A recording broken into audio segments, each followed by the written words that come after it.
Welcome to We're Not Wizards. We are the best, but not wizards. Enjoy the show!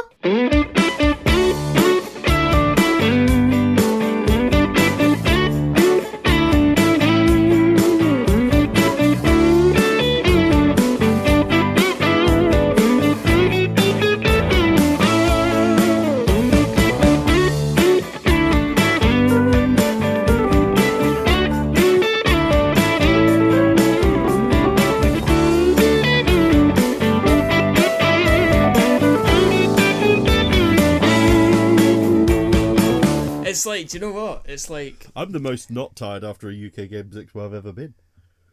That's because you've been like, you have literally been doing a video kind of training montage as, you are Rocky. Do you know what I mean? That's what I've been seeing all the time. Every kind of couple of minutes, it's kind of like... Dum, dum, dum, dum. Dum, dum, dum.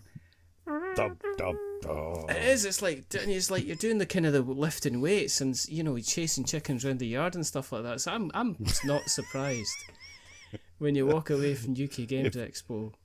If I had to chase chickens around the yard, I'd end up being a vegetarian. That's for sure. Because I wouldn't catch any bloody chickens. I'd end up hungry for fighting. I don't think I could catch an aubergine around the yard. So let alone a bloody chicken. I just have to bend down to pick up the aubergine. Quick! The blue ribbons have escaped. There's a biscuit boost hiding. Biscuit boost. Biscuit boost. Biscuit boosts are one of these things that it's like the transformation of snacks in the fridge and the difference between them becoming more enjoyable and becoming absolutely horrific. I'm going to give you a couple of examples, okay? Go on.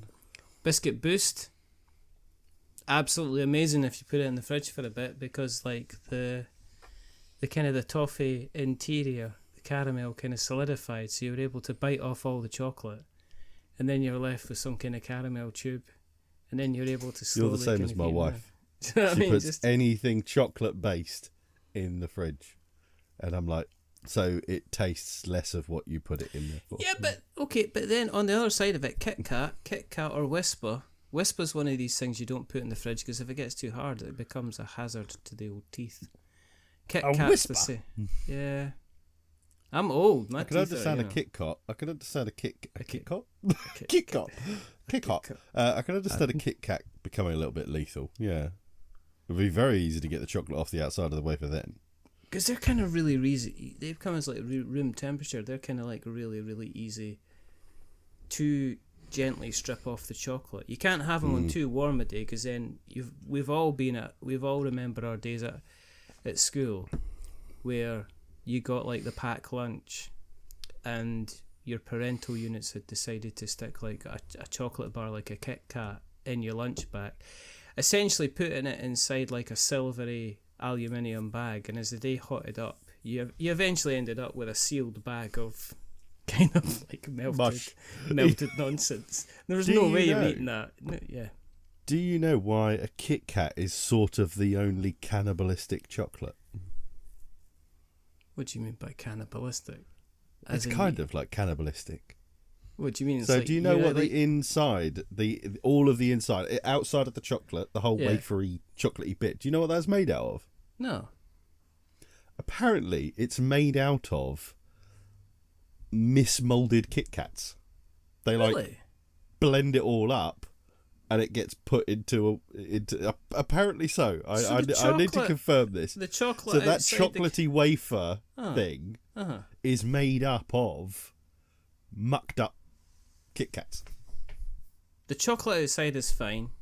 Yeah. But the wafer itself is wafer. But you're saying that the inner cream... it's wafer with like chocolate within it.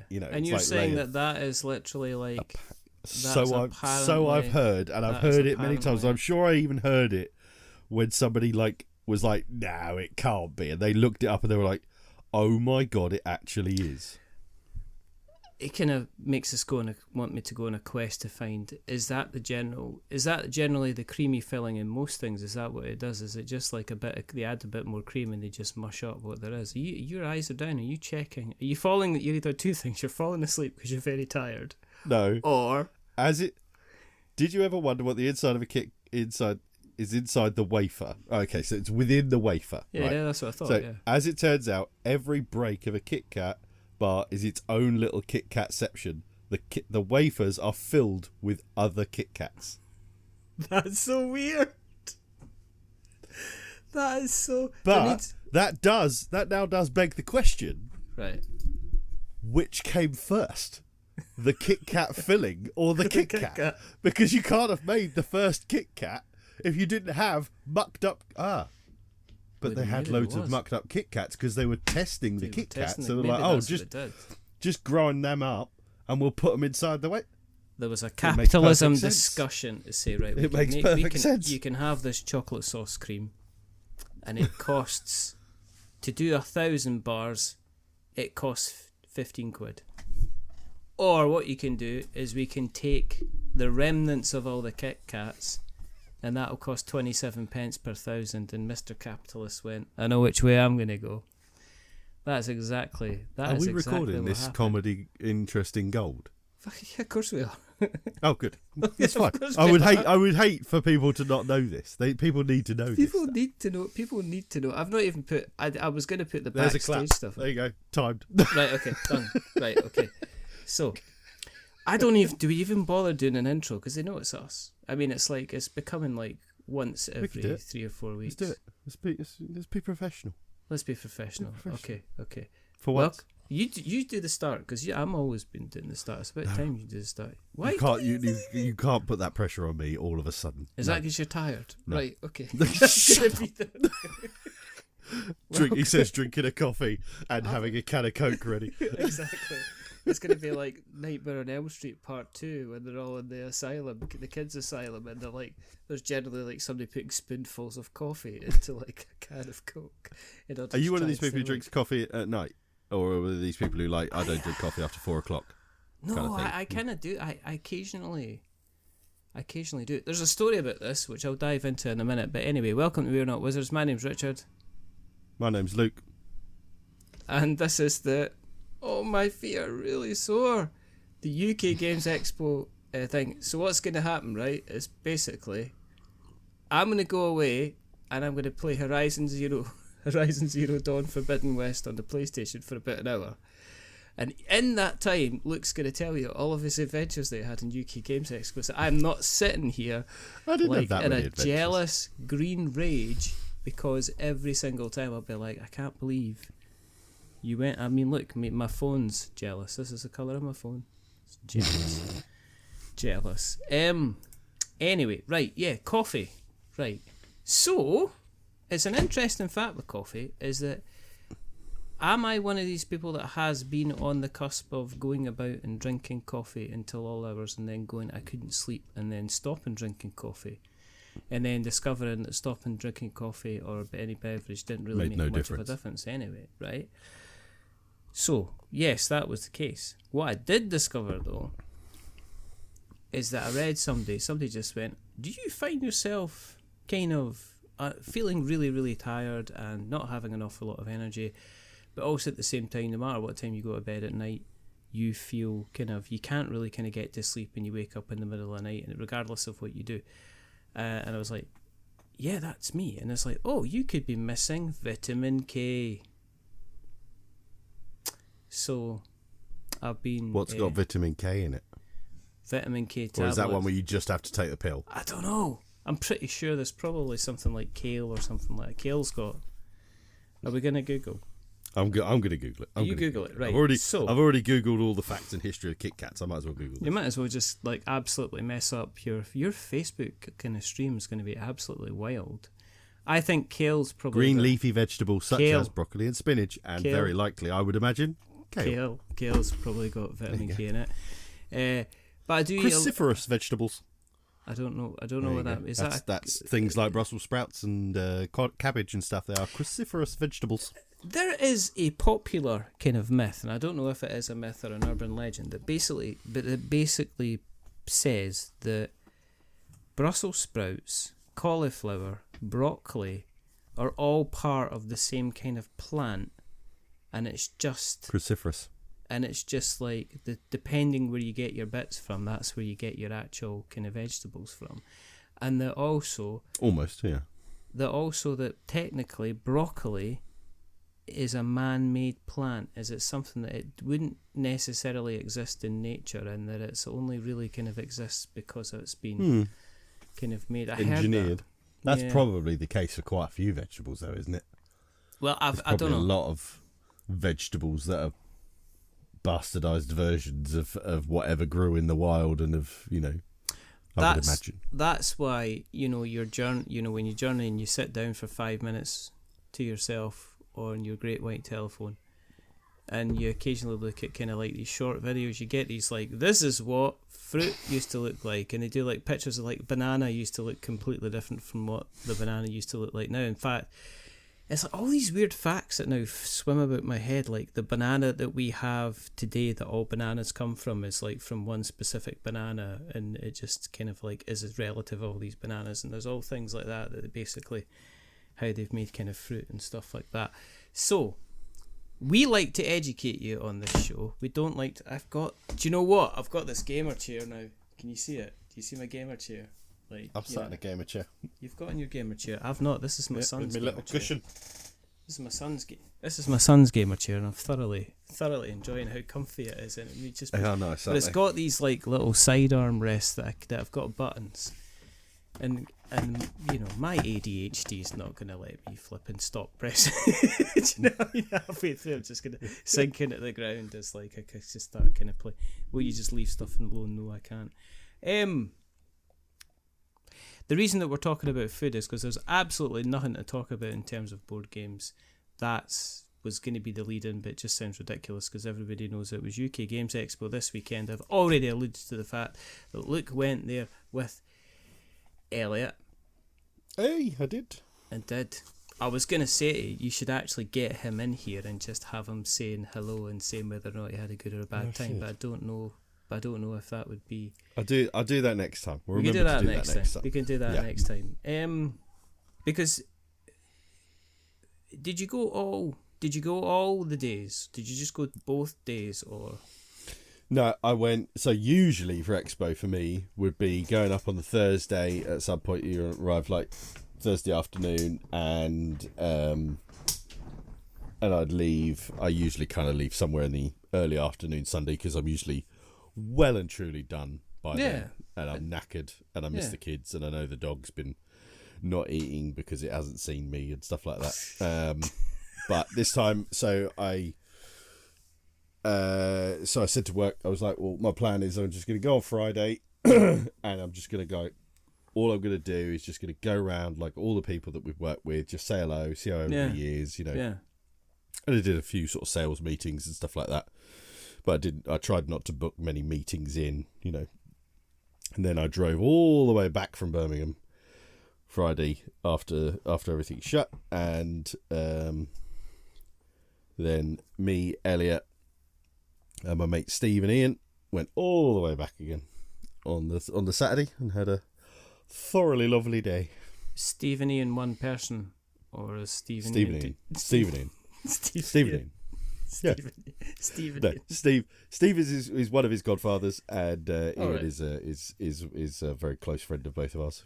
They're close enough friends that they're both referred to as Uncle Ian and Uncle Steve. So they're they are. They're those people. It's a very special category of friends. Yes. In which you refer to your kids as uncle or auntie so and so, and they're not even remotely a blood relative of yours. Yeah. And then you grow up kind of wondering, when they actually tell you the truth. You're like, all right, well they had nothing to do with you. Oh, okay. Well that's nice. Nice to know you lied to us about that, as well as the whole other things like. And then they have kids and they get it. They do it. Yeah. So you'll be an Uncle Luke in some places. Are you an Uncle Luke? Yeah. But I think I'm sort of slightly. Maybe. Yeah. Maybe. Not sure.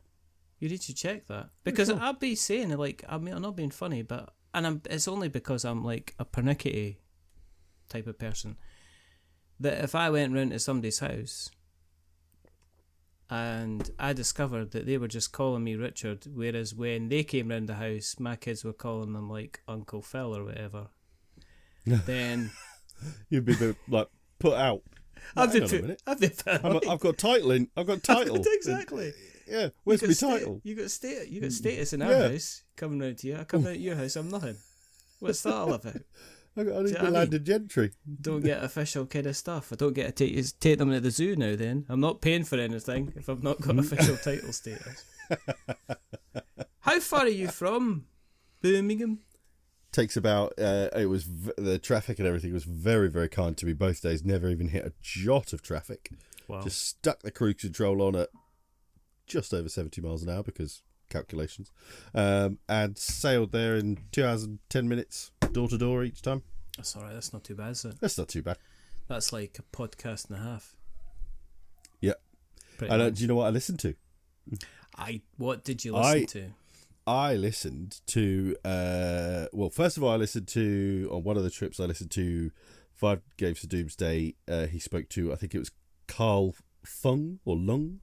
Carl Fung. Okay. He's a war games designer. Yeah. Very interesting guy. As always, 5 Games for Doomsday, fabulous interviewer, does a great job. And then I stumbled across that he'd started doing he's doing a D&D round the table where Ben is the games master, dungeon master, or whatever you want to call it. And he's got four friends. Yeah, 4 friends doing there. It was I've listened to the first episode of that. And it was great, really good. I can imagine. That would be brilliant. There's a few RPG things I've started listening to now. I'm really enjoying them. I think I need to have like a reasonable sort of level of connection with whoever's doing it. I don't necessarily mean I need to know them. Yeah. But like knowing Ben, I had no idea of anybody else that was at the table, but the connection of Ben and knowing he'd be a fantastic dungeon master, and he is, accents coming out of all places, it's brilliant. So that was good, but also I'm a massive fan of No Roads Barred. Oh yeah. And they've got a like spin-off channel which is called Chaotic Neutral. And they've done a whole load of there was one they did that I started watching, and it wasn't very good, but they've done a load of Call of Cthulhu episodes, and all of them have been brilliant. But because I'm such fans of them and what they do, I've really enjoyed them, kind of thing. So it's quite a few of that sort of thing. Are they just mucking about in it? Because I think they get guys that try to do the epic. Let's do an epic kind of drama thing. No, they're very funny with it too. They know when to do, because they're all, like a lot of YouTubers, they're all failed actors. To be fair, actually, I think some of the No Roads Barred lot are actually legit actors, but I think a lot of them are failed actors. So they're all very good at putting on a character and putting on voices and stuff like that. So they get into it like that, but then they also have moments where they just say some stupid stuff and take the mick out of, so it's not all like, I couldn't watch it if everybody was just like, die hard, I'm into my character, this is who I am, don't you dare refer to me as Brian, my actual name, or whatever. I'm not interested in that. The actual name of Brian. Don't you dare refer to me as Brian. It's not Brian. I am Zargon, not Brian. No, I couldn't do that. I couldn't watch that because that just goes against everything I am. I struggle to take anything too seriously, so I struggle to watch anybody who takes anything too seriously. It's kind of not in my nature, so I don't get any enjoyment out of it. I think if it's your job, fair enough. Do you mean if that is your job? If your job is, I guess if they're an actor, then I expect you, if you're playing a serious part, I expect you to be kind of like serious with it. But if you're just rocking up and it's like some kind of amdram, and you're parking your trailer outside, I'm gonna take the piss out of you, basically. Do you know what I mean? You're not getting away with it. It's like if an electrician came round and he was like rewiring part of the house or something, I wouldn't expect him to stop halfway through and just start juggling because he was joking. Do you know what I mean? Oh, or going like that. Look, licking his finger and is this live? Oh, is this live? Oh, is this live? Oh, is this live? I'd expect to have a little bit of seriousness, but I know what you mean. But I think I don't know. Have you ever played like role playing game yourself then? only once, and I was the games master for it. Wow. It was I haven't got the book near me actually. It was the End of the World series once. That Fantasy Flight did. They did these apocalypse. They did a series of 4. One was like a zombie apocalypse one. One was these are ones where you play yourself, or they're designed that you can play yourself. You can make up a character if you want. It's it's not a die-hard rule in it. So they did zombie apocalypse one. Then they did like a Rise of the Machines. And in those, they've even got like variations. So like the zombie one has like the 28 days later, like infected. Oh, right. Okay. They will sprint after you. Unless you've got cardio, you're screwed. But they've also got like Night of the Living Dead, shuffling after you kind of thing. And the same as like they had Rise of the Machines, they had like Terminator, and I think almost like a slightly Matrixy kind of thing, and etc. Then they had like Dawn of the Gods or whatever they called it. So it was like the Rapture and or like a gate from hell opening up or something. And then Aliens was the other one. Is it typical Fantasy Flight that they cancelled it after about four things as well? I think it was only ever intended as four books. They sort of said, right, here's these 4 books that are coming, and we did the zombie one, and it was great fun. So what I did is I bought an ordnance survey map of like kind of where we live. Yeah. So there was me as the games master, and I think like 5 or 6 people did it, and 2 of them were a couple. And I said to them, look, if you want to still be a couple in it, fine. Be you. You carry on being a couple if you want, or just be you.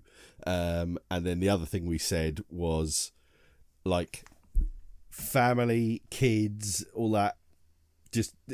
Just ignore that they ever did exist or do exist. It's just you in this situation kind of thing.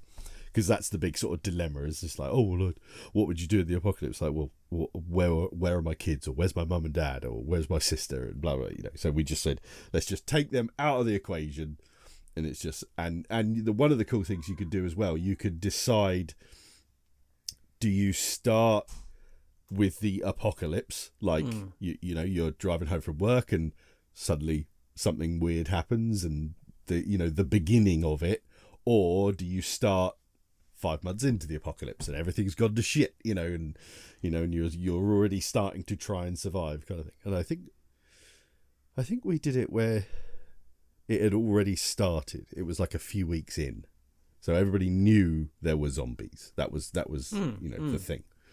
We had great fun with it, and it's a pretty loose system from what I gathered. It's fairly rules light. It had some sort of D6 system, and I can't remember how that worked, but I did some things. I added some things to it. Like I said, at some point, I might hand you a folded piece of paper. Yeah.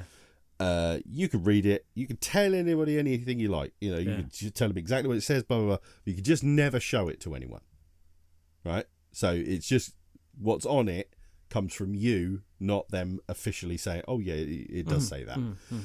So, and there was a few things I did. And like, I was very keen to make sure that it wasn't like tried to be on rails. I didn't try and like go, right, okay, this is where I want them to go, and then I want them to go here, and they're going to do this, and I wanted to just see what they could do. So I did. So in my sort of book that I wrote loads of like characters that they could just stumble across. Like, oh, they might meet this person here, and I had no idea where this person was, or I might have had some ideas, but I just thought, oh yeah, okay, they're going to meet Simon now, and blah blah blah.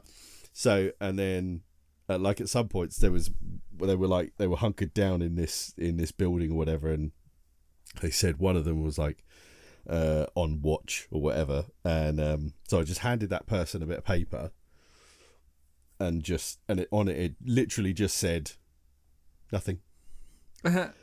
And so then they're all like, what's going on? And he was like, well, you're asleep, doesn't matter. And then eventually it gets to the point, they were like, well, did you find anything out? And he was, no, nothing. And suddenly they were all just like, that's amazing. What do you mean nothing? It just, and it was just a little spark of moment. I was just thought, that would work really well, because I bet it will lay this little seed of doubt. And it did, and they were all just like, what do you mean nothing? well, surely it was something. He's like, there's nothing. It's fine. It's nothing. Stop worrying about it. And he probably went like, honest, I swear, it was nothing. And they're just like, he was just like, it's nothing. Don't worry. Nothing. Hand on my heart. It was perfect. Nothing. And then they met this really weird guy, Simon, in a pub, and I'd made some little props and stuff. So Simon was this really weird guy. They break into this pub that's like just down the road from me, and it's on the river. And they break into this pub, and there's this guy who's just sat in this pub. There's big bay windows that look out over the river. It's on this little T junction in the river, and it's where a marina and a jetty is. It's a really nice little pub. And this guy was literally just sat in a chair, just looking out the window. And he on his lap, he had a rucksack, and he was just kind of sitting there with the rucksack in his lap, with his arms around it. And he was really vague, and he just talked like this, and he really was very monotone, and he was really emotionless, and he didn't really his voice never really changed, and he seemed really calm about all this situation. And every now and then he'd mention his wife, or he'd mention his kids, and blah blah blah, and he'd make little vague statements that put the willies up everybody. And eventually they wrestled this rucksack off him.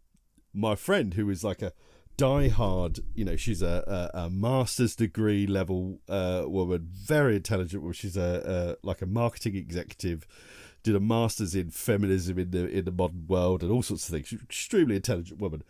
It was amazing how quick she was to nearly kneecap a 13-year-old girl behind this bar in this pub. It's like, you see the dark side of people. They got this rucksack off this guy Simon. And in it, they found what was like a scrumpled up piece of paper, and it was a piece of like greaseproof paper. Yeah. And it just had some weird like markings on it, little sort of pencil-y markings, and then it just said Haven in a sort of scribbly writing. And I looked at it, and they kind of ignored it for a little while, and then eventually they figured out that if they put it on the Ordnance Survey map and lined up some of the markings with like roads and bits of river, it showed where Haven was. So then they went off looking for Haven and stuff like that. So that sounds we had really good fun with it. Best time. That sounds like the best. Yeah, well, it was just one sort of like afternoon, evening. I think we probably did it for about 5 or 6 hours or something like that. We just had the best crack, and I have actually got, and a friend of mine has got he's got all of it. But I've got this. Wow. The Alien core book, because Free League. If you've ever seen the Free League stuff, they do Alien, they do like Blade Runner, they do a Lord of the Rings one which is called One Ring. They do a whole load of them. I think they're by the looks of it, I think they're like I said, I don't know RPGs, but their books are just. They're just like, if you love the world that it's set in, they're just beautiful. They're just nice things to have. And my mate has got like me and him are both diehard Alien fans. And he's got like everything for Alien. He's got everything currently for Blade Runner. And I think something else from them. And in fact, I saw a really cool one that they've got at UK Games Expo, which I think I'm going to get. It's called... what's it called? It's set in the World War III that never happened. So it's set like a little bit after World War II.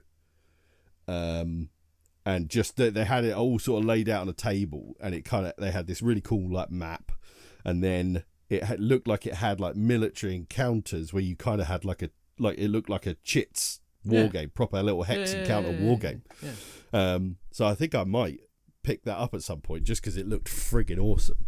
And I know there's a few of my group who would like to do like a little one shots, and I'd really like to do like a one shot or two for Alien, and even probably Blade Runner as well. I think you could have a lot of fun, but also I'd really like to do an Apocalypse one again because that was just so much fun, So yeah, that's I am not an experienced RPGer by any means, but I've always kind of wanted to get into it to a degree. I don't think I'd ever want to do like a ongoing kind of thing.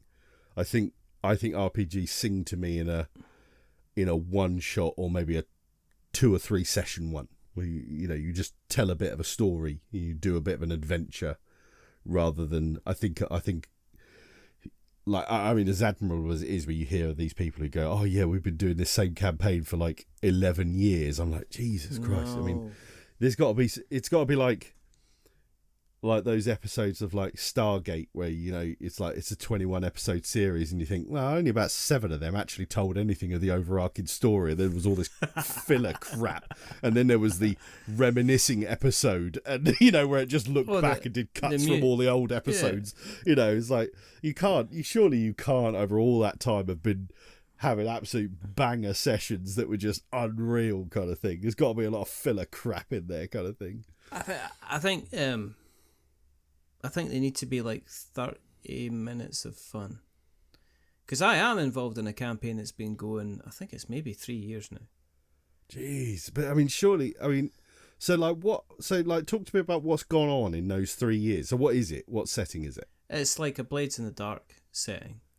I guess you told me about this. Yeah. So basically, it's fantasy, isn't it? Yeah, it's kind of like steampunk type fantasy, basically. As I think I alluded, it's kind of almost like Dishonored. If Dishonored was kind of like a thing. So it's kind of all around this electro. And we're at the end, basically. We're about to face off with the big bad. And the issue that we've got with facing off with the big bad is that you always have potentials for people not to be able to make it. But for the last couple of sessions, we want everybody to be able to make it. And so you have to kind of put everything off. But it's been, I don't know, it's been good. Do you know what? It's been good fun, and it's good to have a kind of like an anchor point that is reliable, and is kind of like there. That that, and also that I'm not having to spend a hell of a lot of time kind of doing prep and stuff like that. I always are you the GM? I'm not the GM. I'm not the GM. I'm just playing. I just play like one of the characters, and it's been quite kind of nice just to have to turn up, have a bit of a laugh for kind of like it only runs for like 2 hours, and then we kind of disappear and we kind of get on with it, and it's been tremendous good fun, and I think, and I've mentioned, it's Chris he's the DM. He just does a stellar job. I was going to say, hats off to him then, that he's kept it interesting. We've got like a Wikipedia and stuff like that. That's just there. He's got all the characters kind of there, and as things have grown, you found it, and everybody's kind of like at their final kind of Super Saiyan evolved status, kind of like as they're about to head into like facing the big bad. So it's just waiting to see, and I think it's almost a case of, we're going to end up kind of delaying this, and it's going to be bittersweet, because it's all going to happen at the end, and then it's going to finish, and it's going to be like, well, what do we do next?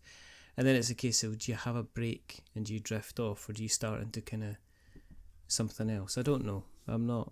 Well, we kind of got that eventually coming with Oathsworn, because it was nice because two of the guys, it was supposed to be all of the Oathsworn lot, in fact.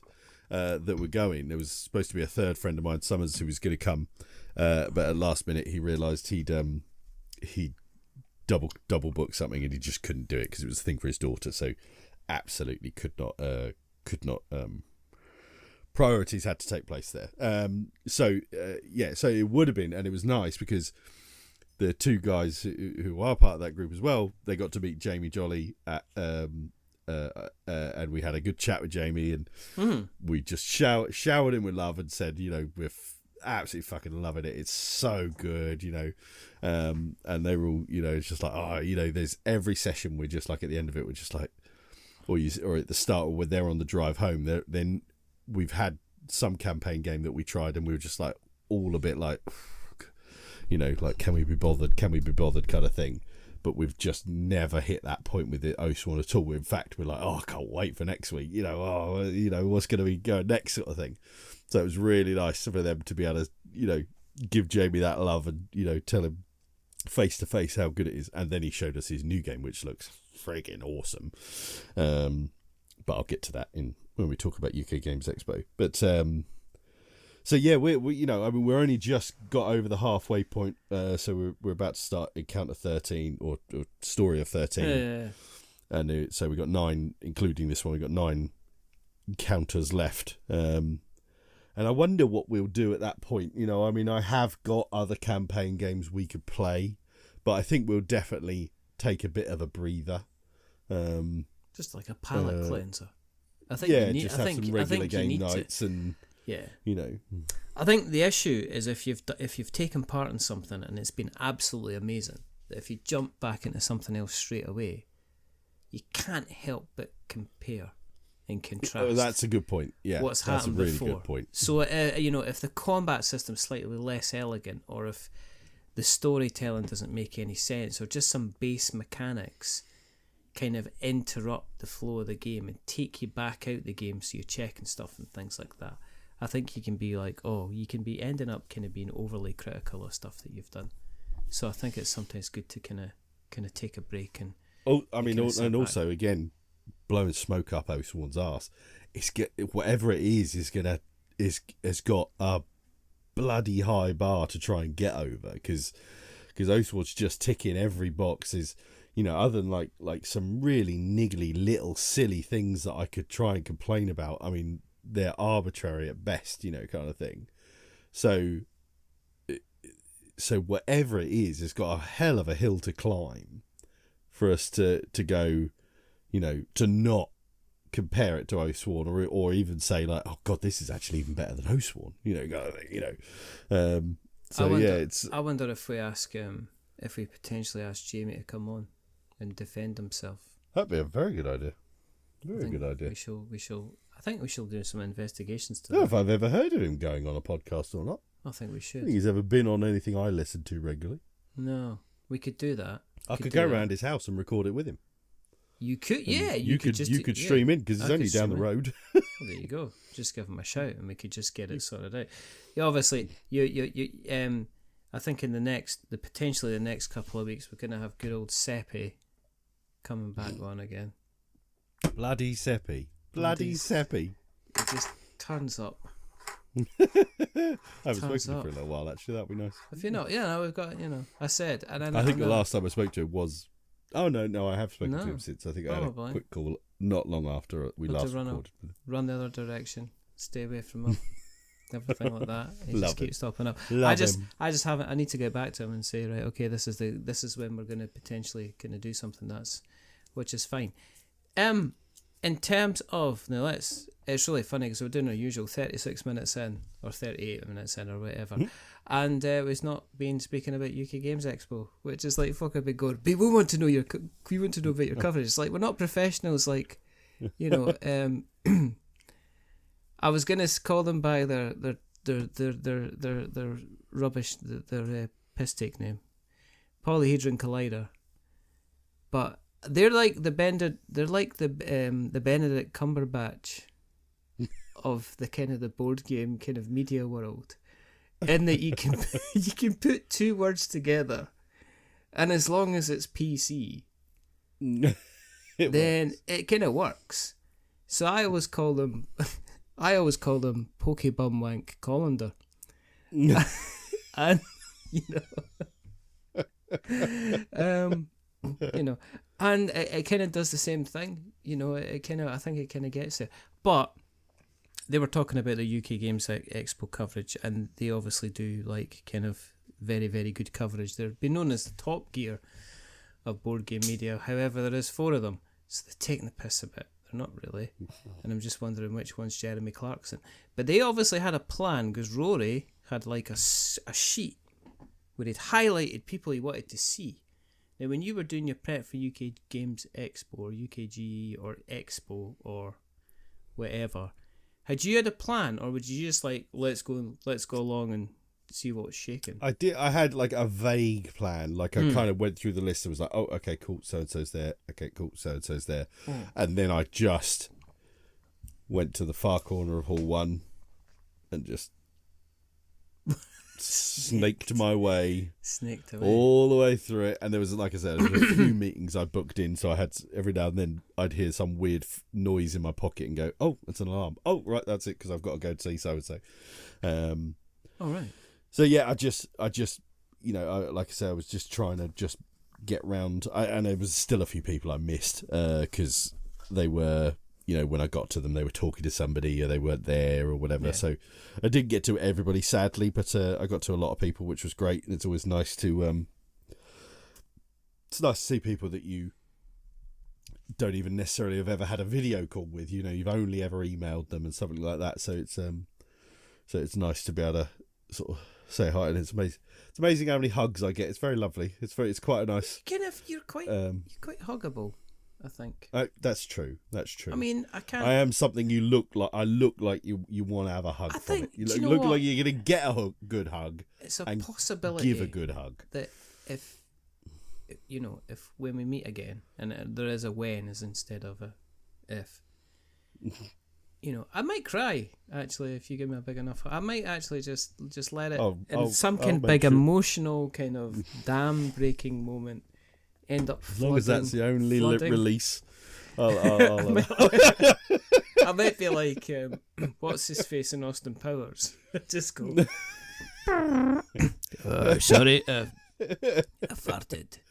If I squeeze you hard enough, I'll make that happen. If you squeeze it, exactly, just lift me up. And it's like, oh my goodness. And it's like, you'd be like, that's an unusual place to keep your hall pass in your front pocket.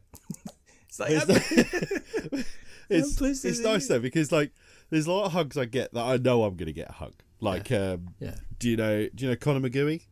It's Inside Up Games. Yes.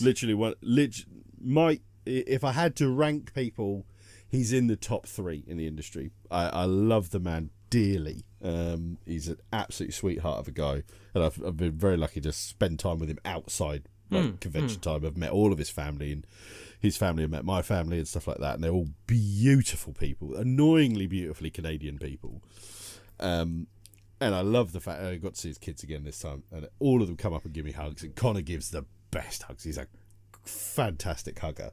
So, like, I know when I see Connor and Dom, his wife, and the kids, I know I'm ready for hugs. So, like, you position yourself ready for a hug. But then sometimes you go up and you see someone, and you're like, oh yeah, so, and then suddenly you're like, oh, they're like, oh no, they give you a big hug, and you're like, oh, bloody hell, I wasn't ready for the hug. I was stood slightly sideways, so now it's a weird hug. It's kind of like I hadn't prepared myself. I wasn't ready. My shoulders needed to kind of stretch and warm myself up. I got big arms. So yeah, I got a lot of hugs that I did not expect to get a hug, but I was very. Like I said, I like a hug, so I'm fine with that. But I imagine in this industry, or certainly in this hobby, there's a lot of people who don't like hugs. They're not touching people, and then suddenly they're like, oh my god, I'm getting a hug. Exactly, exactly. I think there are some people that are kind of like, well, if I don't really know you, then don't kind of offer the arms. And it's like, well, everybody gets the arms, and the occasional cupping. It depends on how well you know. Yeah, but that's kind of like, because I've heard was it quite busy? Because Mile was up. Jesus. So Friday, like with Expo, it usually goes. Certainly for the last, it's been a bit weird for the last few years because it's kind of always been ramping back up. Yeah. COVID, like the first 1 or 2 after COVID was super weird, especially when they only had like half the halls filled and stuff. So they were very weird. But then, like, I remember last year was the first one where it just felt like it was properly back. It felt like the Expo again and stuff like that. So that was like, it was busy. And like Friday, you get like, it's pretty busy, but you can move around nice and easy. But you're at a proper convention. There's lots of people. Yeah. But then, oh God, yesterday was just, I mean, it was rammed, like proper rammed. Yeah. And there have been a lot of people, I'm fine with it. I used to be a doorman, so like I'm fine with moving through crowds and I know how to gesture people out of the way without launching them over a table kind of thing. Yeah. Yeah. But like also I had my son with me, so I'm always kind of like either he's just in front of me or I know he's just behind me, so I'm always kind of just that made it that little bit trickier to traverse the crowds. But yeah, but they're like this year was quite nice because they basically kept the hall layout pretty much as it was. Like a lot of people, unless they'd upgraded their booth to a bigger one, a lot of people were where they always they have been for the last year or two. Yeah. So that was sort of quite nice. But the trouble is, there's some people who are always in the same place, like Games Law. Nothing against Games Law; it's not their fault. But they're as you come into Hall 1 and you immediately turn left, there's like there's like expo kind of stand, for like merchandise and like a information stand, and I think Games Law's like the next one, and then you got big Catan stand right in front of you. Who the hell's still buying Catan at expos? Everybody knows what Catan is. I always think it's really weird that they're so front and center, because like who's Catan news to at one of these things? I think people who don't need their hobby gatekeeped, they're the people that buy Catan. Fair enough. I'm not saying you can't buy Catan. I was just saying we don't need this kind of snobbery. Do you know what I mean? I just think most of the people there know about it. It's just I always wonder why they. I just always wonder why they, because it must cost a lot of money for that stand. I'm not saying they shouldn't have a big stand at expos and stuff. You kind of are. I mean, I guess. But I'm surprised they have it there. But I guess it's kind of like Coke. Yeah, true. Because I also everybody knows what Coca-Cola is. It's a good point, okay. So here's a question: do you have a copy of Catan? No, I've never owned one. Ask me the question. Because one of my mates had it though. I don't have a copy of Catan. I love Catan. I think Catan's great. I don't have it either. No. It might be the possibility that might be the day that I walk in. And I suppose yeah. Anyway, so beside the point. It's turn left. So you got Games Law. And Games Law is just one line. It's like it's a long one. So it's just it's against a wall, really long one. And at all of the retailers, it's always like 3 or 4 deep. It's always people looking over people's shoulder trying to find whatever, little game they're trying to find, whatever. And that aisle is just not wide enough. And it's an aisle that's full of traffic. So it's like everybody is going in, and they're either going straight ahead down one side of Catan, or they're going left at Catan and hitting that Games Law bit straight away, or going right to Hall 2. But and because of where the entrance is to Hall 1, most people are either going left, because it obviously carries on to the rest of Hall 1, because it's not in the middle, as it were. It's in the to a corner.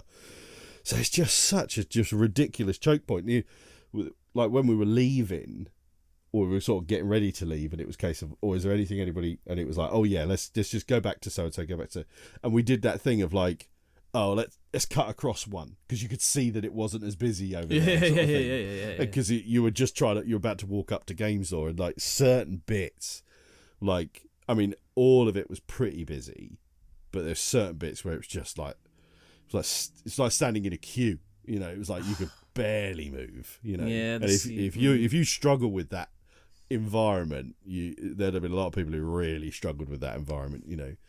It wasn't too bad with the like, bags and trucks, and there was a few, but there wasn't too many. You mean there people actually kind of like carrying kind of like small trucks? Full of game, really. Like, those like collapsible, I know what you mean, collapsible big 4-wheeler things. Yeah, there was one I saw it twice. Bless her. In fact, I saw it twice, 2 days apart. I saw it Friday and the Saturday. It was one of those big collapsible ones, and it was a dad pulling it, and it was a little girl. I would have said somewhere around 5 or 6 years old, about my daughter's age. Just curled up asleep in it. There was barely anything else in it except her. And both days I saw her curled up, sleeping the absolute deepest of sleep. Bless her, she was having a whale of a time. She was as comfy as you could be. But I saw her like probably 24 hours apart, still asleep, sort of thing. But that thing was, definitely awkward, But I think I only remember seeing him and maybe 2 or 3 others. And I saw a few like rolling suitcases and stuff. And I didn't see too many like the big game bags. Yeah. In fact, most people were sensible enough to keep them like down at the side, sort of thing, and carry them.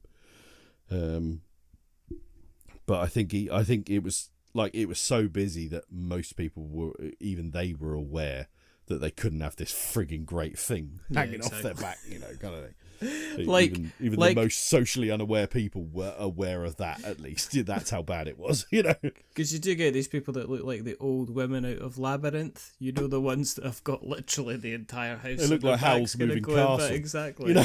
It's kind of like moving through, going, "I'm just trying to buy some board games." And it's like, you don't need to buy that many. The amount of people who just stop at random places in this just generally moving flow of people, and then just suddenly decide to stop and have a chat. You're like, what are you doing? Get out of the way. They've got a sign on your back just saying the contraflow's now on, kind of thing. You know what I mean? There's now this, we've had to close this lane ahead of anybody going to pass. Was there anything that you saw that kind of like really impressed you, that you kind of went, "Ooh, I'm gonna have to keep an eye. I'm gonna have to keep an eye on this bad boy"? Yeah, there was a game. I didn't get a chance. I'd seen stuff about it leading up to it, so I was sort of interested, and then I didn't get to get a close look at it when I was there. Yeah. But a game called Wayfarer's Tale. Have you ever heard of the illustrator Tristram Rossin?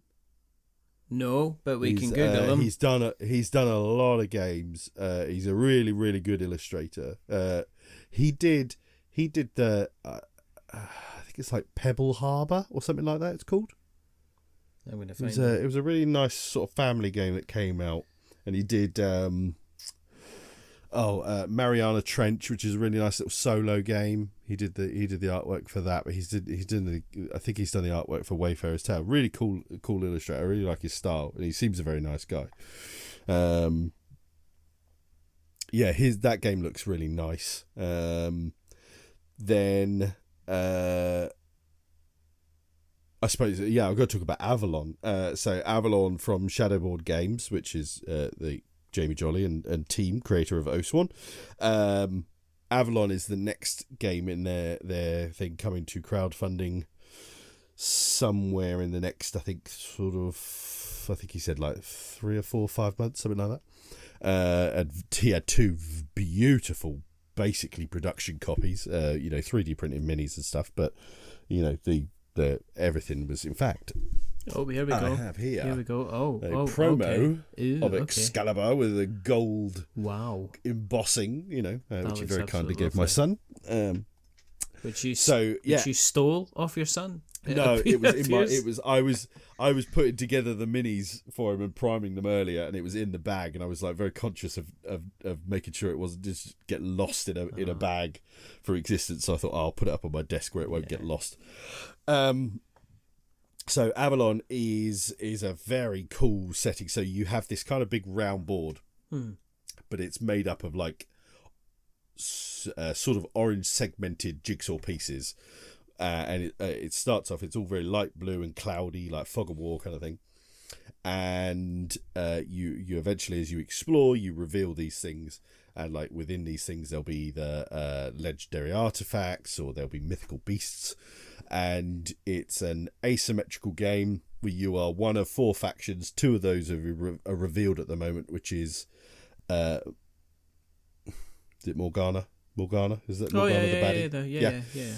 Morgana and Guinevere are the 2 revealed, and there's two that will be revealed during the campaign. And the sort of story is that Arthur sort of like shattered Morgana, and Morgana, Arthur was kind of like lost. I can't remember exactly how it came, but basically Guinevere is trying to raise Arthur again and stuff like that. And it's a really cool game with multi-use cards. So cards are like you use a card, but you spend cards to use the cards, and you use the cards for like their battle ability or their special ability or stuff like that. And then you go through a load of seasons, and at the end of each, I think it's 3 or 4 seasons. At the end of each season, there's a big battle. So you spend each season gearing up for a big battle, and then for the big battle at the end. And it just like you can ramp up so each works asymmetrically. So like Morgana doesn't like Guinevere, and that they create settlements and try and like control like castles and fortresses on the board, but Morgana doesn't care about that sort of thing. So Morgana like piles all of the corpses of the battles together and draws out the souls and raises armies of the dead and stuff like that, and they go around like eating up monsters and getting more powerful from the monsters that they slay, and stuff like that. So it just looked, and so, I mean, Jamie Jolly does a far better job of selling his game than I do, but it looks stellar, like truly stellar. Is really, that another campaign game? No. It's like one. So you can play. In fact, I know it's 3 seasons you play. Yeah. Because he said like 3 seasons, 4 players. Like it's going to be a good 3.5 hours. But you could do a 3-player 3 seasons would be about 2.5 hours, or you could play 2 seasons in either one and sort of shorten them that way. So it's quite nice that you can sort of tweak it like that. There's going to be a miniatures version and a standees version, same as they did for Oathsworn, so a little bit easier for entry or for people who don't need the plastic. But yeah, looks stellar, really, really stellar. I suppose I better champion Mark Cooke as well, actually. I would like to think I would do this regardless of the fact that he's a friend of mine. Never heard of him. Never. You've seen him. He's like a lighthouse. You know. He's kind of like, he is. He's certainly got a big bright eye.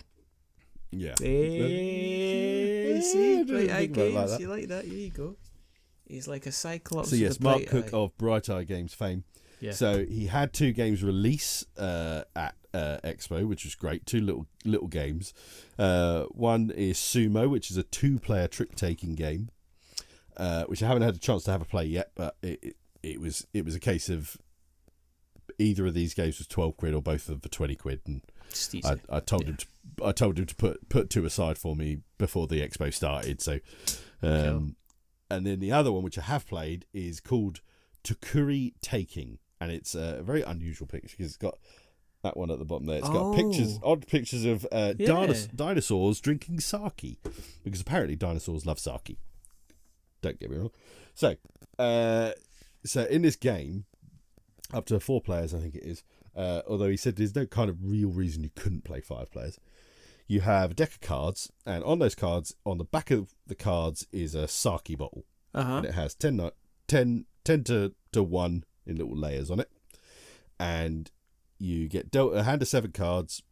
On the other side of the cards is just kind of like numbers, basically. So and it might have an extra rule. So it might say 4, 3, 2, 1, or it might say 3, 3, 3.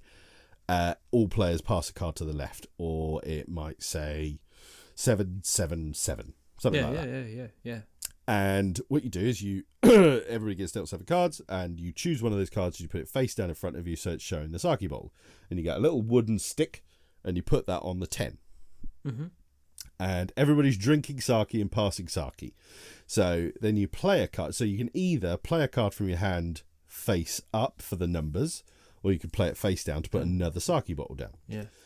If you play it face down, you put another thing on the 10, and if you play it face up, so if it was a 4, 3, 2, 1, you would then go to a sake bottle anywhere on the table or of anybody who's playing, and take it down by 4, and take 1 down by 3, and 1 down by 2, and 1 down by 1.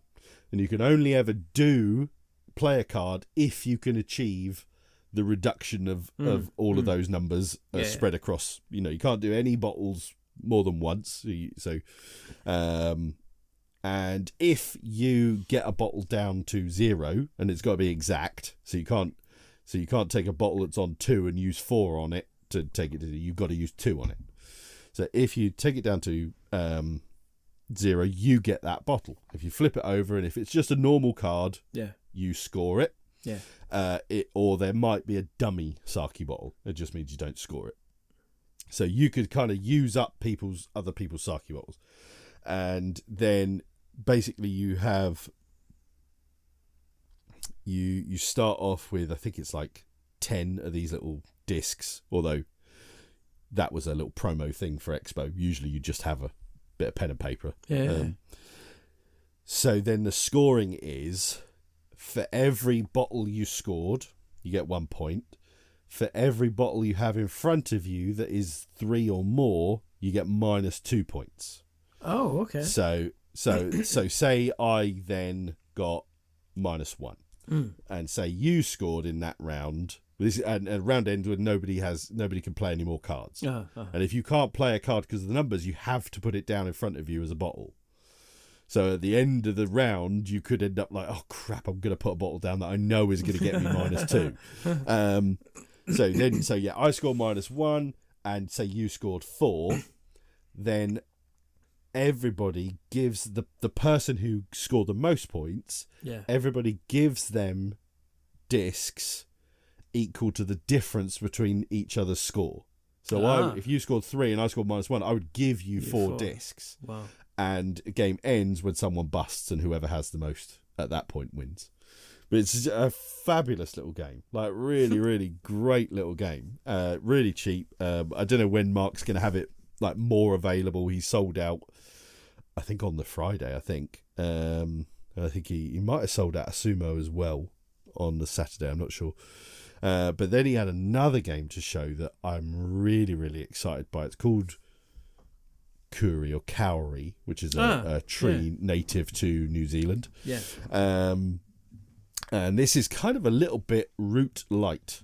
It would maybe one way of saying it, in that you've got these 4 factions that work in a very distinct way, kind of thing. It's very much got that, or the what was the game that came before Root from Lady Games? Vast. Plays the cave. Vast. Yes, thank you. Vast. Yeah, maybe it's got that vast root feel. You know, very, very asymmetrical. So you've got the North Island of New Zealand, and it's all broken up into little sections. And then the board starts with all these kauri trees or kori trees, all over in each section, and then all of these kiwis in all of these sections as well.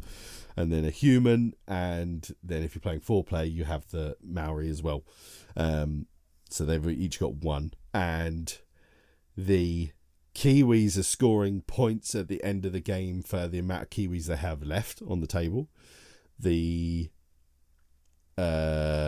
humans are scoring points for the amount of kauri trees and Kiwis they've killed.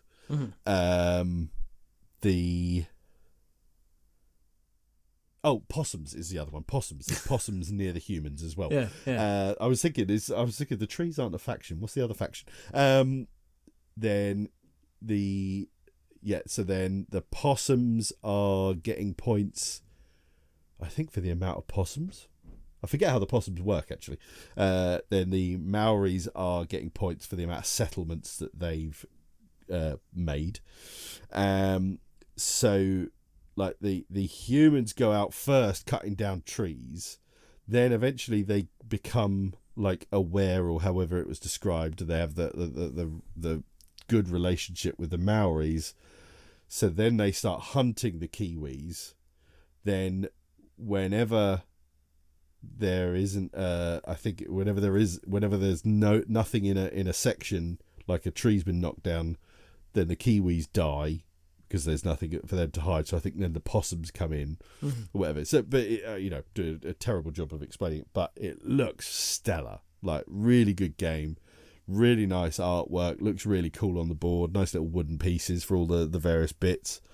Looks really, really good. Really looking forward to that coming out. I think it's going to be an Essen release, I think is the hopeful plan. I wonder if this is all part and parcel of the little journeys that Mark's been doing over the last couple of months, because I know he spent some time in Japan.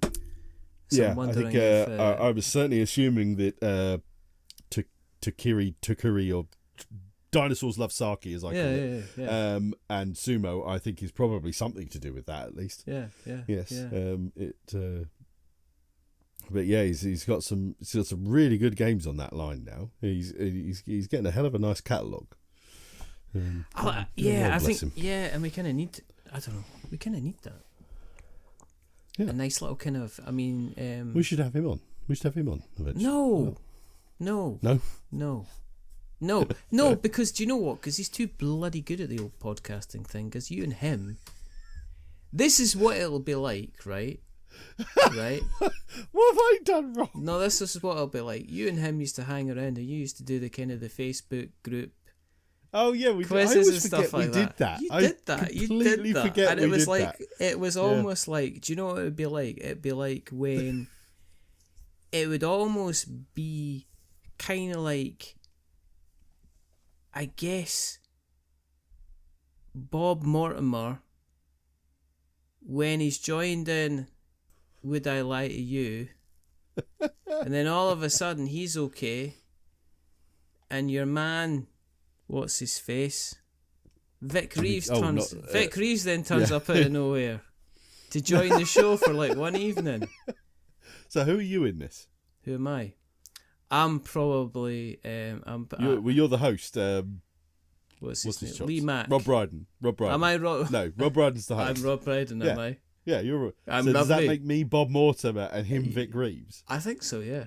In this I kind think of you're illustration. a bit more Bob Mortimer than Oh, I you am. think- You're definitely more quirky than I am.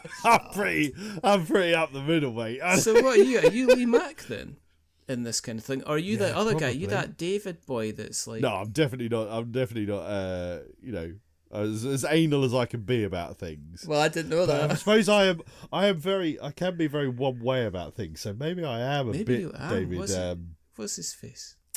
This is gonna annoy me. We have to check this. We can't. The you one know. show. No, Not you one know, show. Peep Show. My goodness, why are you Peep not Show, even thank getting you, that not right? one Oh my show. goodness, what? Right. David. We're going to check this right now. This is how... Do you know what? This is like when you get two old guys who obviously their memories are going.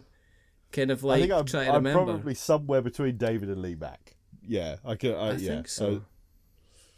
You're definitely Bob Moore.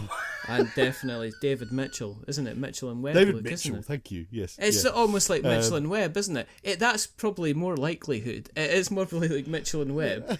Like you end up, you're like, you're basically like, you're Dave Mitchell sitting there doing Would I Lie to You, and I'm sitting there as Bob Mortimer, and we're having the best time, because he's like covered in bees. And I remember the time I used to take my own teeth out and then soapily glue them back in with a little You're bit, so Bob Mortimer. a little bit of Marmite, but you would never have that. I grew up. I didn't grow up on, but I do remember nothing but a workshop shooting operating. stars and stuff. Shooting Even stars. before oh that, God. big batshit crazy and fabulous. big night. Shooting stars was amazing. It's like you don't get that, but going for The dove from above. Dove Cool. Honorary ka. But I remember the God. whole. That's where Matt Lucas started as well, wasn't it? Because he was the drummer. He was George Storrs. George Storrs. George He's Storrs, a baby. He's a baby. But anyway, so this thing would be like anyway. basically David Mitchell. You're David Mitchell, okay? Would I lie to can you? probably be quite David Yeah. Mitchell sometimes. I'm Bob Mortimer. Perplexed by the stupidity of the world. I'm all Bob times. Mortimer. I'm sitting there, and then all of a sudden, for 1 week only, Mark Cooke. Mark Hughes. Mark Hughes. Legend. Legend. Hughesy. Oh. Yes, get on. Sparky, what a legend. Mark Cooke rocks up, being Robert Webb, and then all I realise is that you've got that Mitchell and Webb look kind of going on, and the comedy's all back, and it's like he's never went away.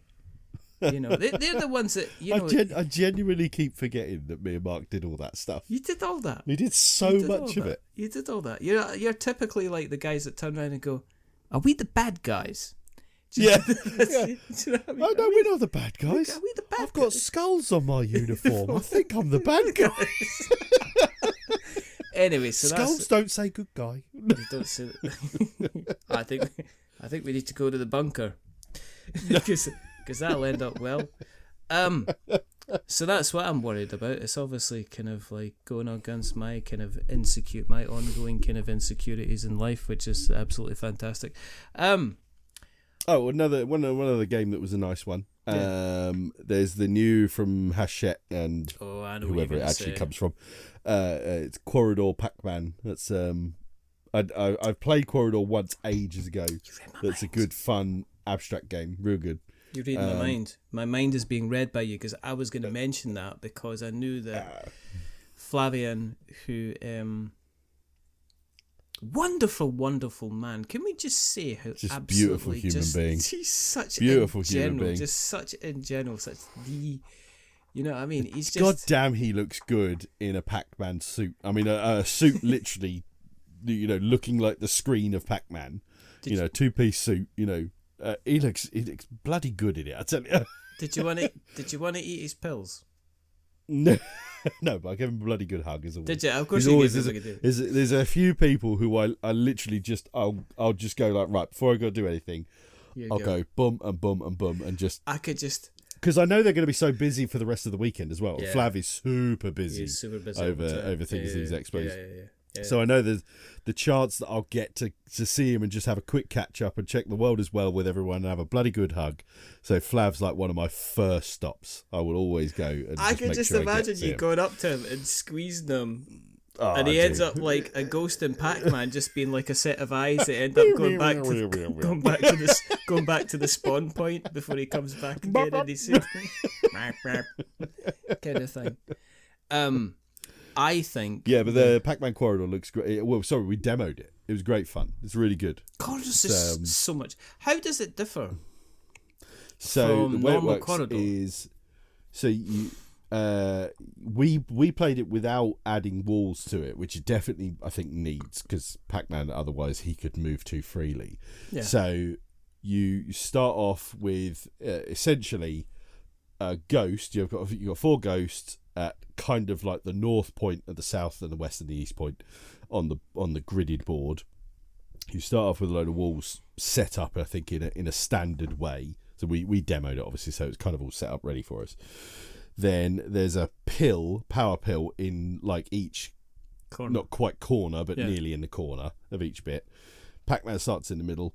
Each turn, Pac-Man can move 2, and each ghost moves 1. So Pac-Man does 2 movement orthogonally, and each ghost you move 1. If they're in line of sight, so if they start on a perpendicular line with Pac-Man, they can move 2. If Pac-Man eats a power pill, which he's trying to do, you're trying to either eat Pac-Man 3 times or Pac-Man's trying to get all 4 power pills. If he eats a power pill, he instantly gets to move 3 and can eat a ghost, which takes a ghost out of the game. Yeah. Until the ghosts eat Pac-Man, where he resets to the middle and each of the ghosts reset to the edge. And the power pills stay where they are until he's got all 4 of them. And my mate Steve absolutely trounced me, Elliot and Ian at it, but it was great fun because the demo version we were playing was a giant version of it, so that was quite cool. That's always good. That's what I do. I do enjoy. Yeah, really, really fun version of the game. Really fun. I do enjoy the what did I play? Quahali, the burger game. You know what I'm talking about? You've got like kind of like you've got the brown, the yellow. And it looks like basically you're making a huge burger. Sorry, I know the one you mean. You know what I'm talking about? Yeah. So you play the mega version of that. The small version's obviously got tiny disc.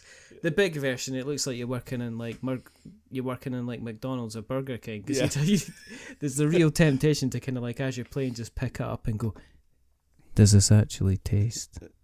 This will taste like burger. And I always thought you could actually make it as kind of like a real life. One of the things I'm hearing around the campfire was standout games. There's usually a couple of really big kind of standout games that everybody's talking about it. I'm hearing good. I'm hearing there was good games. I think one of the things, Czech Games Edition were releasing kind of SETI. I've heard a little bit of a buzz about that. Obviously, Avalon. I've heard there was a lot of good games kicking about the castle. I think there was another Wayfarers of the Southern Tigris kind of game. I think there was Garphill. I tell you a game I saw everywhere on the retailer stand. I think it must have only come out. I've not played many of their games, so I kind of don't really like follow them, but I know their games have been very popular with like White Castle and Red Cathedral and Salt and Sea, but De Vere games I'm talking about. Yeah. Their new game Sand. I don't know how new it is, but it was on like every retailer, and every retailer had a good amount of copies of it. So I was like, oh, this must be the latest release. And I wasn't aware of it, so I presume it must have been quite recently released. But it was like there was still plenty of copies of it available. But by the end, towards the end of Saturday, so I don't know if it was like the hot game or not. But I just kept seeing it everywhere. No, I've seen a lot of it's certainly influencer video at the moment. I've seen a lot of kind of like people like what's the name? Is it Cozy Rosie? I think their name is. They do a lot of video short stuff. They do. So I've certainly seen a lot of people kind of talking about it. Interestingly enough, I've not seen an awful lot of people actually do a review on it. But I don't know if that's the kind of the way that a lot of these things are going. Is that I think it says Thames and Cosmos that hire that kind of handle DeVere games. So they push out. They generally have. They're really good at kind of getting the word out, because I think they have like a crew of people who they'll send stuff out to, and they have their noise creators, which they know go into Instagram and TikTok and YouTube Shorts and make little videos and get the word out. And then I think afterwards they'll then do the kind of the critical stuff. So they then send out the kind of the review copies to the people who kind of write stuff. And I think they've had a really, really good run. I've heard some really... White Castle was apparently... really good. I've heard nothing but good things about White Castle. Red Cathedral. Like there's a hell of a lot of game in that small box kind of thing. Yeah. So Sand, I'm interested. I like you. I don't think I've actually seen. I've seen a lot of videos of people taking it off one of those. For one of those smaller DeVere boxes. Yeah. I picked it up eventually to look at it, because like I say, I kept seeing it everywhere. And I turned it over and I was like, yeah, it looks like a sort of fairly nondescript sort of Euro with some sort of quite nice artwork and theme. But like, God, it was heavy for a small box. There was a hell of a lot in it, that's for sure. There was a lot of cardboard in there. Yeah, but they seem to be sticking to standard box sizes. I know this DeVere's pretty good. Yeah, but they've got that kind of smaller box, isn't it? It's the same orientation as a regular Ticket to Ride box, but shrunk down by about a quarter. They seem to be all their stuff seems to be in much smaller boxes that's quite concentrated. I remember was at Pillar of Eternity getting that box and saying, oh my goodness, this is actually, like you said, you pick it up and you're going, this is a heavy beast for kind of what's in it.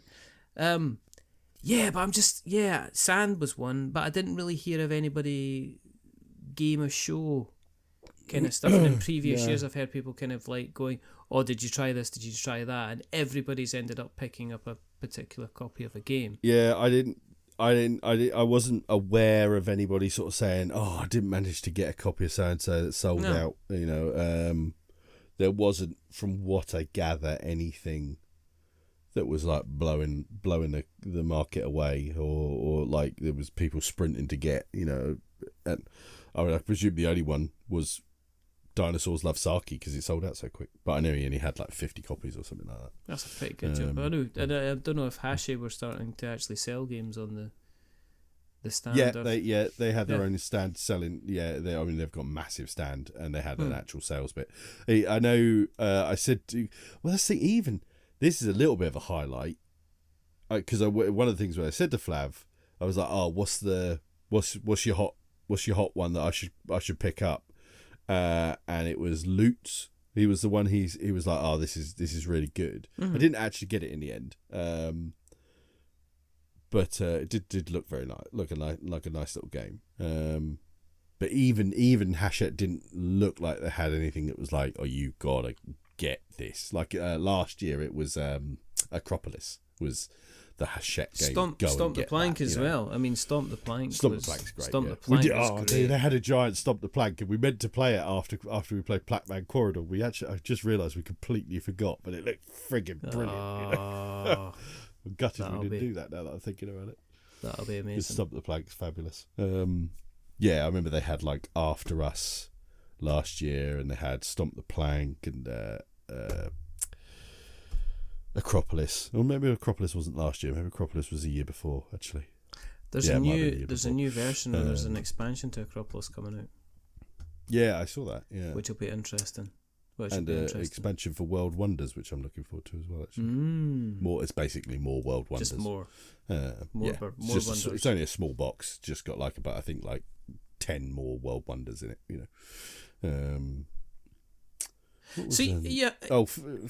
Far Away had been a popular game, but I think a lot of people had already got hold of that.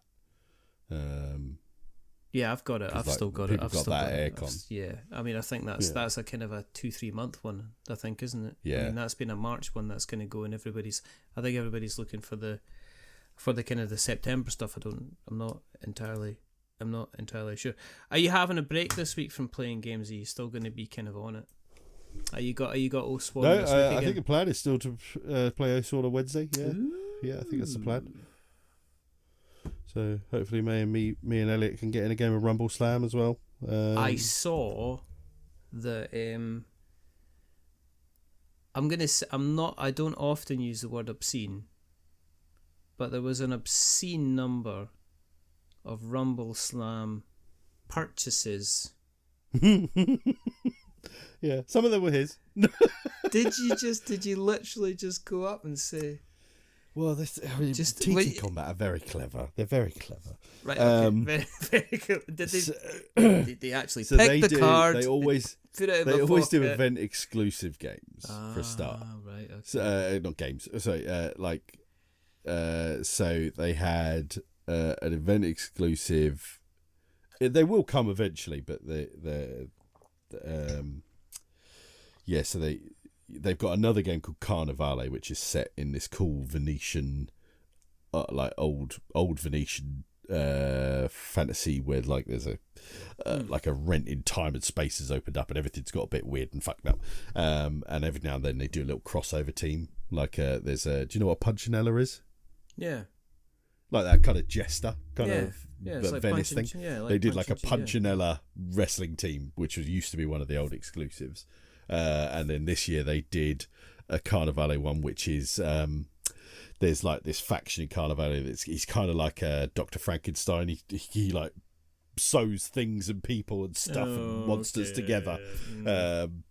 So I always make sure I go to TT Combat straight away and get those. So some of those were event exclusives, and then basically some of the ones were just the ones I hadn't managed to get hold of yet. And I was like, I might as well. I mean, I think I spent money at TT Combat on 4 separate occasions because I was like, right, okay, I'll go get that.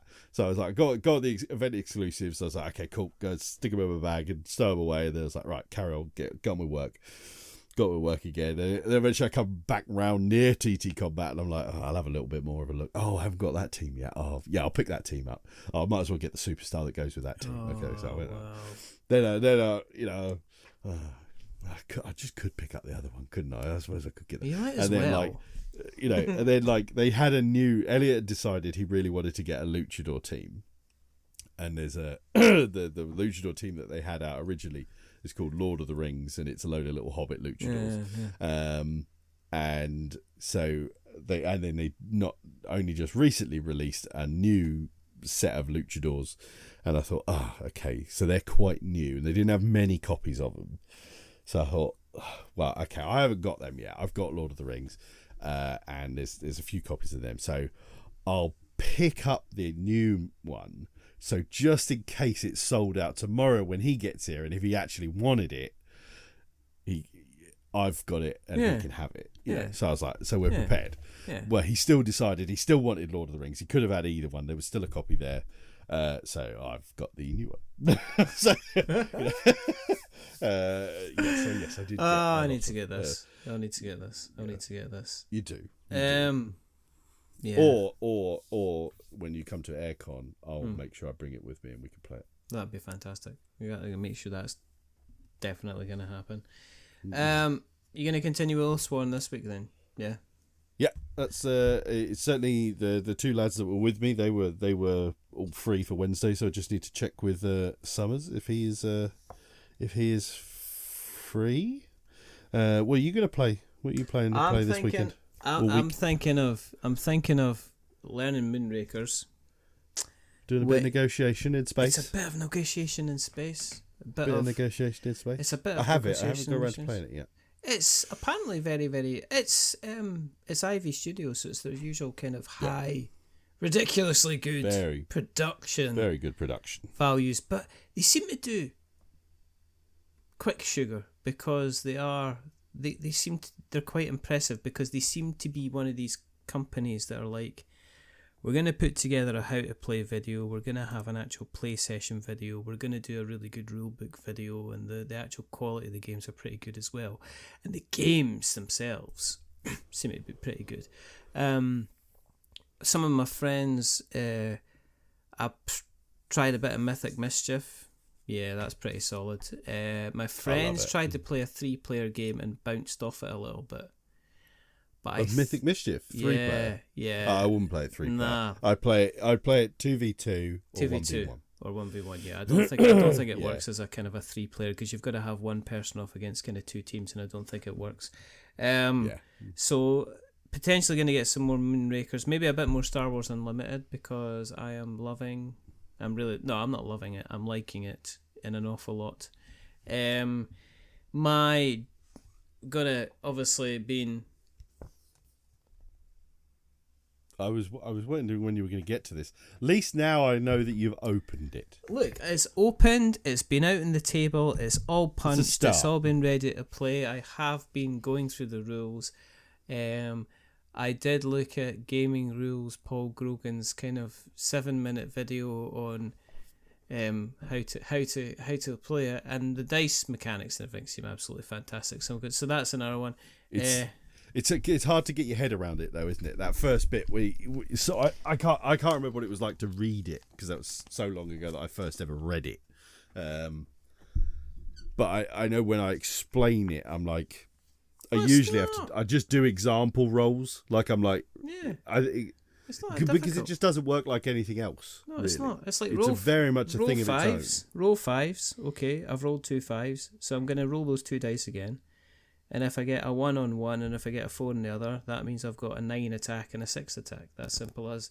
I've got 2 dice over here. I've got one of them as a 4. The other one is a 1. So what I'm going to do now is I'm going to get rid of my dice 2 and I'm going to put my 4 up to 5, which means I can then roll it and I can get the extra hit. I mean, it's not. It's the placement and stuff like that. You know what I mean? Yeah. It's not. I think it's like whether you go for a definite hit or you make more of them 5s and try and get more hits and stuff like that, or you keep some for buffing your rolls if you miss your re-rolls and stuff like that. So it's not. I'm looking forward to kind of get finally. I've had basically there was my free time is very much based on the weather because I have a garden to upkeep in terms of fences and paint and gardens and moors, and with this rain kind of coming on and off all the time, as soon as it hits a dry patch, which is obviously on the days that I was meant to be playing board games, I have to get out with a lawnmower, otherwise I get Paddington Bear stares, and we don't want Paddington Bear. You know exactly what I mean by a Paddington Bear stare, don't you? Yeah, I've had many of them. Yeah, many of them. The only other thing I'm going to be playing. Oh, what? Do you have any idea what it's like? Because, Elliot's a massive One Piece fan, and I really enjoyed the live action show. The live action show is amazing. I've not, which is one of the things I'm trying to learn. I've had a blast with Lorcana. Star Wars Unlimited is growing on me now that I've actually built my own decks. Building the decks is the way forward in order to get the most out of the game. If you do it with the basic decks, I think you're going to just build off. The only other thing that I'm looking at is Doomlings. Oh, I saw that in Zatu's booth, and it looked like it might be quite fun. Yeah, it seems to be like Flux. Play a card. Oh, really? Yeah, well, kind of. Play a card, see what happens, work on it, but that's about it. Apart from playing wise, I have been playing Viticulture World. But I'm putting together I'm putting together a written piece about Viticulture World because I've got a lot to unpack on Viticulture World. I've been meaning to do a written piece or two on the website. I have ideas. You need to. You can do that. You can just do that. You can do that. you can do that. However, and if people do decide to do that, where can they find us on the internet webs? We're.wizards.com. Yeah, or .co.uk for the written stuff. Or .co.uk as well. Or we've got Instagram and I don't know, all these other different wonderful places. Nobody does Instagram.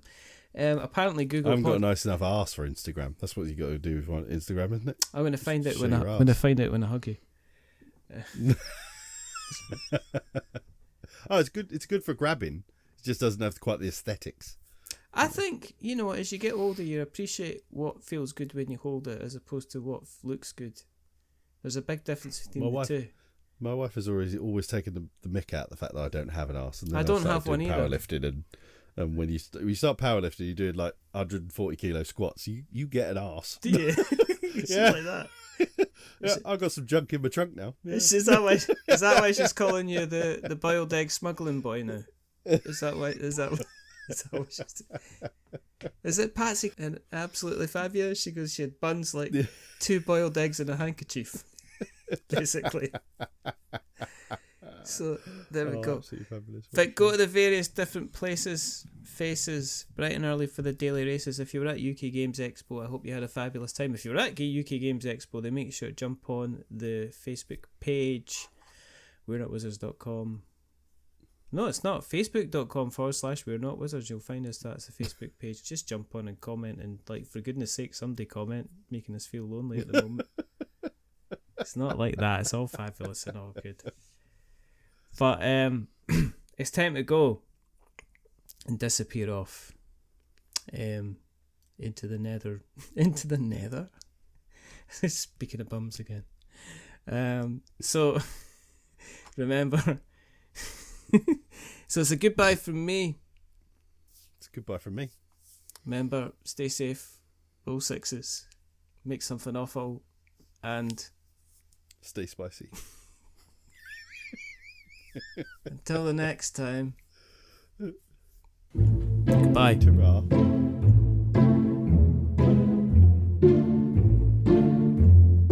A wizard is never late.